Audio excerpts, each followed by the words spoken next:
Welcome to another episode of Women Winning at Work podcast with Barka Herman. And today I have a very special guest with me. Her name is Jeevantika.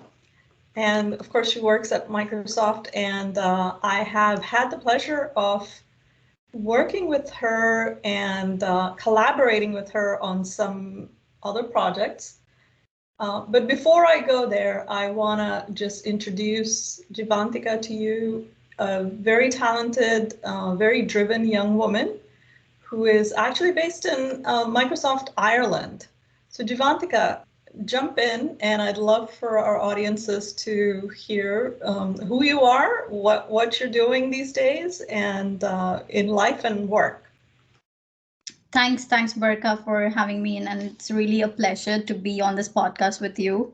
So, and thanks for the wonderful introduction, by the way. My name is Jeevantika, and I am a partner. I am a cloud solution architect in Microsoft. I said partner because I joined Microsoft as a partner technology strategist. So my role kind of is similar to what I do now as well. I joined Microsoft 10 months ago, so December 2021. During the pandemic time, it was all remote onboarding, and which was an amazing experience for me because everybody was in lockdown. Everything came to me, my desk, my PC, my laptop, everything came to me by post. I started in the lockdown meeting everybody virtually, which was a little bit weird, of course, for me, because I love looking at people, meeting people face to face. But at the same time, it was so amazing. I really enjoyed my starting journey, and even now I am just enjoying it. So apart from my normal day job or my normal routine, I am also a founder of International Women in Tech Group, which I created 2 years back with 10 people. And currently I am leading a group of 3,000 plus amazing women. And they are not just women in technology, but women everywhere. I named International Women in Tech as tech because I believe wherever people are working, whatever profession they are in, there is a little bit touch to technology. So that's the reason Women in Tech. And we have women who are early in their careers, who have achieved a lot in their careers, who are leaders, who are at the top position, who are entrepreneur. So we have women from all the categories, and helping out each other, mentoring each other, being a mentee to get some support, and all these things. So I came to Ireland in 2018 to do my master's in cloud computing. I did my master's from National College of Ireland, and I graduated in 2019. As soon as I graduated, I was hired in one of the logistics in Ireland as a software engineer, cloud engineer, basically. But within 3 months, I was promoted to chief technology officer. So that was a kind of a pickup for me of my career, because I felt that being a CTO gave me a lot of exposure to the outside technology world, or you can say the outside wholesome world, where you can, actually face competition, where you can actually face a lot of challenges, because you are working with different kind of people, because you're working with people from different countries, you're traveling. So of course there are so many challenges that came up, and it was quite an amazing experience for me. And that's the reason, while I was doing my my master's, that's the reason I started International Women in Tech, because being an international woman in a foreign country, it was quite difficult for me to cope up with things, not knowing the country, not knowing too many people, not getting the help that I was looking for. And that's why I thought that maybe I should open a platform where every international woman or every local woman could come together and help out each other. So initially it was more of like helping, sharing. And even now we have that thing that we help each other, we share information to help each other, and we share information that we learn as well from our experiences. So in a nutshell, that's the whole idea of International Women in Tech and why it is so close to me. That's fantastic. What a great story. So as my audiences already know this, my next question is your origin story. So the concept of origin story is, of course, based in comic books. I'm a geek, grew up on reading comic books. And I believe that everyone has an origin story. So I'd love to hear what was your journey like? And obviously, you're of Indian origin, so you grew up in India and you immigrated to Ireland, and then you've shared a tiny bit of your career path, but I'd love to hear like the early, how did it start? How did you choose computer science or, engineering, cloud, all that? Yeah. So yeah, that's a pretty interesting story, I would say, for me. And it was again quite a difficult journey, but at the same time, super exciting. So yes, I'm from India, from a place called Nagpur, which is in Maharashtra. The city is famous for oranges, and that's why we call it Orange City. It's the name. I did my bachelor's as well. So I was with my parents till I was 21. And I know, like, being with parents comes with a lot of restrictions as well. Typical Indian parents, and which was, I think, a backbone that I had to move ahead and supporting all my decisions. So I actually started my technology journey by doing bachelor's in computer science engineering. There was no particular reason why I chose technology, because at that time the competition was so strong for computer science. Like, everybody wanted to get into computer science technology, everybody wanted to do that kind of bachelor's. And with my friends, I went along. I was like, let's give it a try, because everybody was new. Like, we didn't know, like, what languages. At that point, nobody taught us in school that, you have to learn this language. This is a kind of programming languages. We got to know everything in bachelor's. So when I went in bachelor's with all my friends, we started with our first year, and we were learning everything, all the basics: physics, chemistry, computers, engineering, drawing, mechanical, and everything. And slowly I started to get interested in technology. It's like, okay, this is something happens as well in the world, outside. It's not all dreams. And that's how I slowly developed my interest. Of course, there were a lot of other areas like civil engineering and stuff, which kind of took my attention as well at that point, because it included a lot of field work, and I love traveling. I love, as I said before, going to meet people outside. So, but somewhere I was so connected with technology, as like, I need to look at it, like, why is this and how is this? And I started to do my own research, learning things. And then we used to get a lot of thesis, and then we started learning language. The first language we started learning was Python. Unfortunately, we were just 10 days in the course, and our lecturer left, and the Python was then gone there and there itself. So after that, I never looked at Python, like how it works. I just remember one word, which is echo, that is used to print. That's the only thing I remember from Python. And then we started with our normal course of computer science, object oriented programming, and C++, Java, all those things.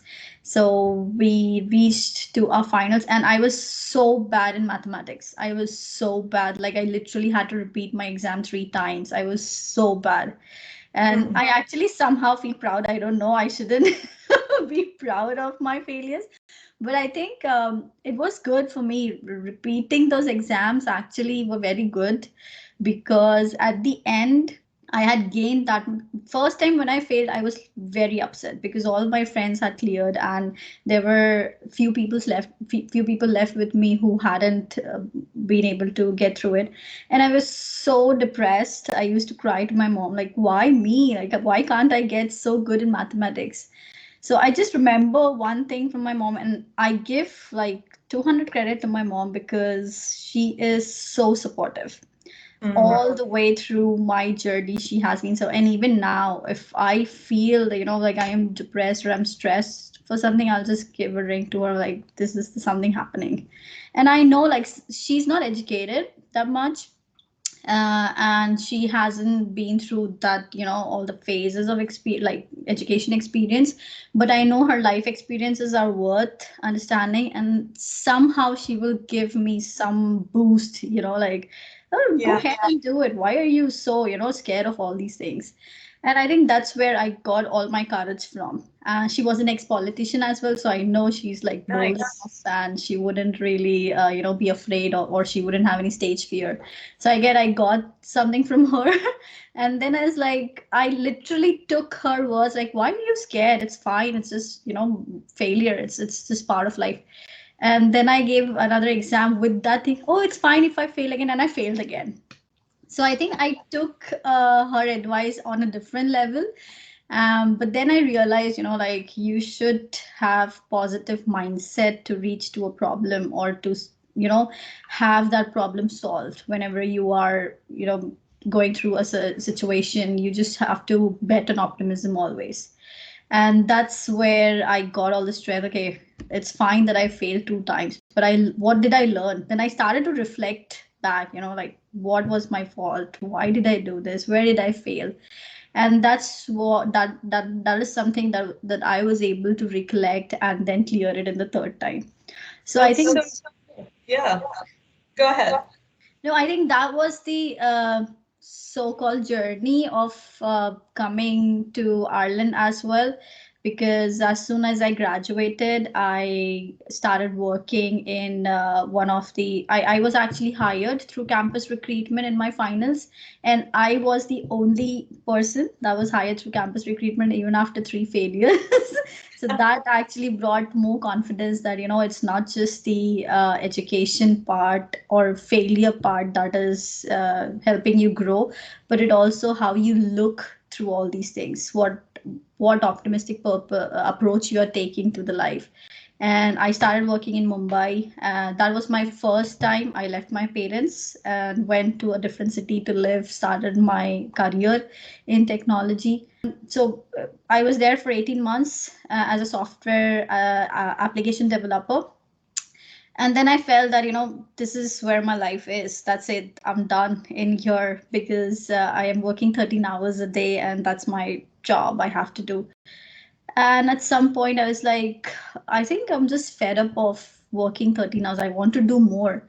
And I didn't see any exposure at that time to, pick up somewhere, or pick up just one knot, where I can just reach to it and I can start my next phase.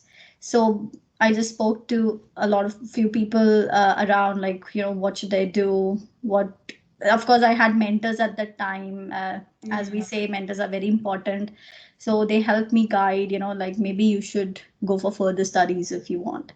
And Right. that's why I chose Ireland, because Ireland is, at that time, everybody felt that Ireland is an IT hub, which is true. A lot of big companies are in Ireland. And that's the reason I chose Ireland. And when I saw what is the trending technologies going on in Ireland, which is close to technology, I heard cloud and data.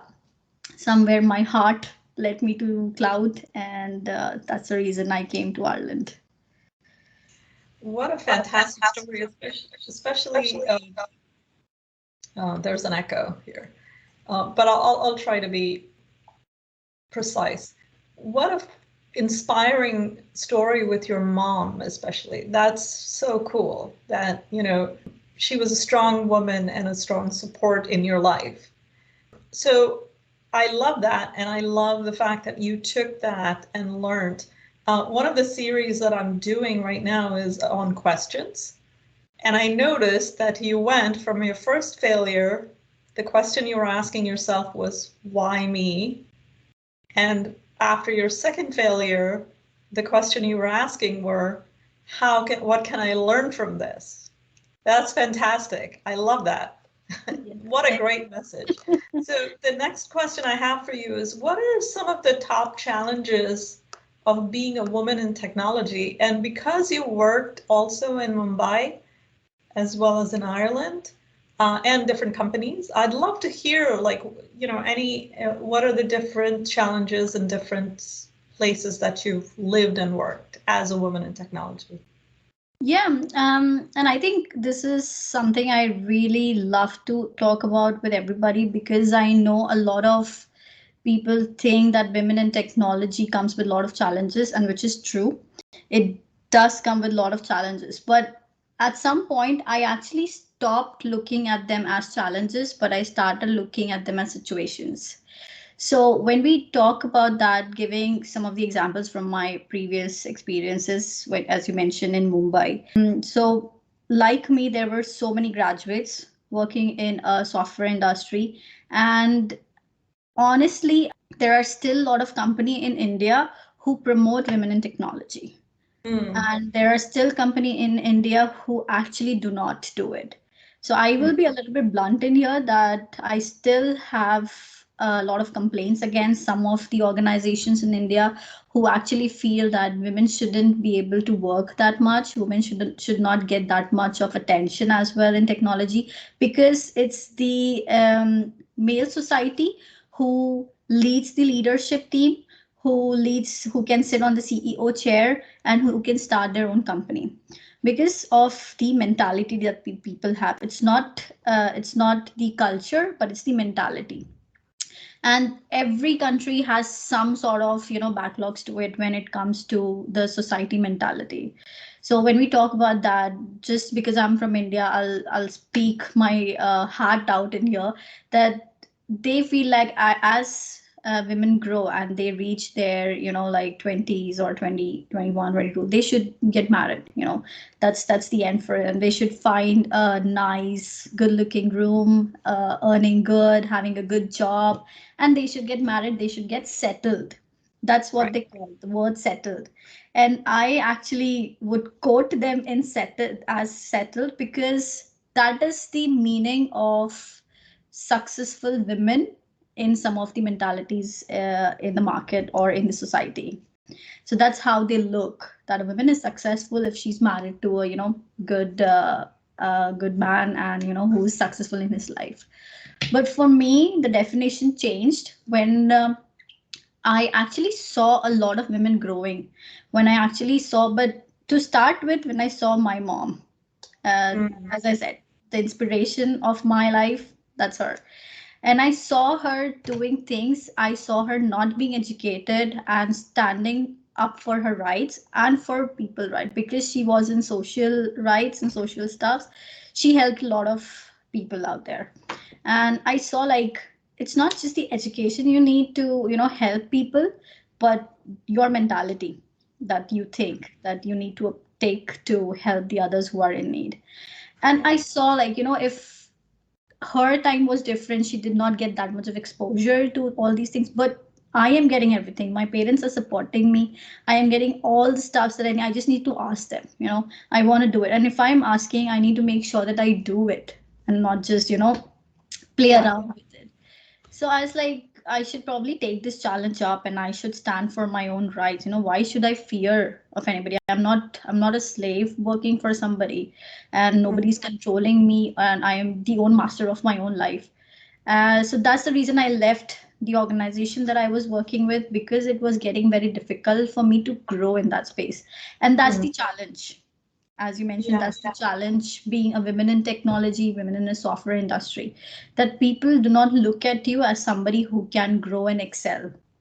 They rely mostly on people who have that capacity, mostly in the male area. So when I reached Ireland, my perspective of life totally changed, Mm. because I saw, like, people, especially women, they are so much independent. They are so much outgoing. They're so much lively. And people are supporting. It's just a difference of the society. That's what I meant. So the challenges when I came here, they all became situations. Mm. Because I was in that situation in India, I faced those problems. But when I came here, it was totally different. So the situation changed for me. And now I wanted to make sure that the situations that I am coming through, or coming in between, I should probably find a solution to get out of them. So what to do with that? And that's the reason everything came to me. Okay, if I am in a situation where nobody's helping me, then I should create a platform where people will come and help me, or people will come or ask for help and I can help them. Because I did Yeah. not wanted that what I went through, others should also go through, and that I kind of got certain connection with the things that were going around. And I think this really helped me, all the experiences and all the things that I think the way that I saw, the perspective that I had in my mind to look at things, those things, they changed. My perspective changed to look around at life, and I think that helped me a lot to overcome those situations, those critical or negative situations, and that that sort of Yeah, thing. that's beautiful. I'll share with you, and as you know, I do a lot of programs and coaching and mentorship within Microsoft, and no names, but I actually had a woman who's working for Microsoft India talk to me about this, and she's also, she's in software, clearly successful. She's working for Microsoft, married. So you were talking about settled. So clearly married. And she was getting a lot of pressure from her in-laws to have children because that's the next step, right? Being married is step one, but it doesn't stop there. You have to have kids. And it was interesting because this is during the pandemic, and she was like, well, I said, call me, let's talk about this. And she said, I can't because I'm working from their home, so I can't have a conversation. So it's just so very interesting that there are challenges still, and clearly this is an educated woman. She is a successful woman, Yeah. and she's kind of lived up to the society's obligation to have a marriage. She's not opposed to having children. She wanted to wait, but Yeah. it's everywhere. Well, and I don't want to paint a picture that oh my God, everyone is horrible. That's not reality either, but there are challenges There everywhere. are challenges. Yeah, that's So yeah. So from that perspective, what is the best part of being a woman in technology? What is the good stuff? so I think everything is good. If you just ignore those negative things, everything is amazing of being a woman in technology. I think what I feel, being in India, and the the cultures that I have followed, the thinking, that ancient thinking that people have, and listening to. So I am not very religious, really, but I actually respect all religions, and I actually hear what they have to say about the stuffs they have heard about, and they follow. So what I have seen, what I have heard, and what I have noticed is a woman actually comes with a lot of powers, and we have like ability to work with 10 hands, even though we don't have, there is a goddess even with 10 hands. But just coming back to reality, we actually have a lot of power to do things. And coming back to our moms, like if you see a mother who is not even working and who is working, she can do everything.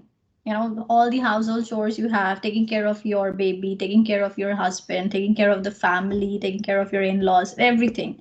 She could do every single thing. And I think this power could be utilized in so many different ways. There is Mm, nothing, it's just the self confidence that you build in to do something. And if you kind of have this positive energy in mind, okay, I can do this, I don't really need to be told by someone, you can't do this, you can't do that, you can't. And that's the good thing I feel about being a woman in technology, that I am free. you know mm, I mean, I do not have to follow those rules, certain rules that will push me back or pull me back, might pull me from doing something that I want to achieve in my career. I want to be successful, or I want to, or not even, if you're married at some point, and then in-laws, being in-laws, and they'll be like, oh, why do you have to support your parents there, you are now this family. I really don't see that thing coming, and becoming a problem for women, which is usually back in some countries and some places, because you are same, my parents are same, their parents are same, everybody is same. It's my decision what I have to do. I mean, like, I am taking care of everybody around, and I love doing that. So mm. why should I be stopped, helping others? If I am helping a third person out there, why am I, and who am I to stop myself? Or who am I mean, like, who are the other people to stop me to not to help my own family? So Got it. I think in that sense, we are all free and liberal. You can say like a, and just I think that's the good part in total. That's the best part of being women in technology because we are adored, and we actually are there to support emotionally, mentally, and physically if need. So it's just the way it is. I mean, we don't really have to make it complicated, or we don't really have to make it overthinking with negative stuffs coming in mind. Okay, I cannot do this. What will they think? I mean, just step for it and you go for it. That's the Yeah, motto. I love that. What a beautiful message. Speaking of messages, I'd love to hear what would you have to say? And you shared some of your struggles with us. What would you say to like a 5-year-old you or a 10-year-old or 15-year-old you, or even to other women who are listening to this podcast and maybe struggling with some of their own negativity, circumstances, situations, as you put it? What message do you have now that you've lived through a lot of it? Just one message that I give everybody out there, whoever I speak with, and that's my motto around my neck, I would say, is do not fear losing, but fear not trying. Because losing comes with a lot of learnings and a lot of experience. But if you don't try, it would never come with an experience or with learnings, and you will just give up. And giving up is not an option, honestly. Life is very precious. You get it once, and I know it's a bit philosophy, but that's truth. Like, it's literally once, and you won't be able to repeat it. The time is precious. Once there, next time it's gone, and you can't bring it back. So I would say just, live to the fullest and do what makes you happy. Keep doing all what makes you happy, and do not think of 10 different things that are going around, which makes you, feel a little bit little and makes you pull back your leg from doing something. And just keep trying. I mean, someday there will be success, of course. And if at some point you feel, okay, I really am not interested, I would like to try something else, just go for it. So I think that's the message that I would give, and yeah, be free. Fantastic. So thank you so much, Jeevantika, for coming to this podcast. What an inspirational story. And I will ask people to look at the show notes because we will have Jeevantika's LinkedIn group, International Women in Technology, which has reached over 3,000 people. And also, she's being very modest. She's been honored with several awards within Ireland, and she's an amazing, inspirational woman. And so I appreciate you coming and sharing your experiences with us. Thank you so much, Barka, for inviting me. It was a pleasure to be here, and thank you for listening me out. Absolutely, anytime.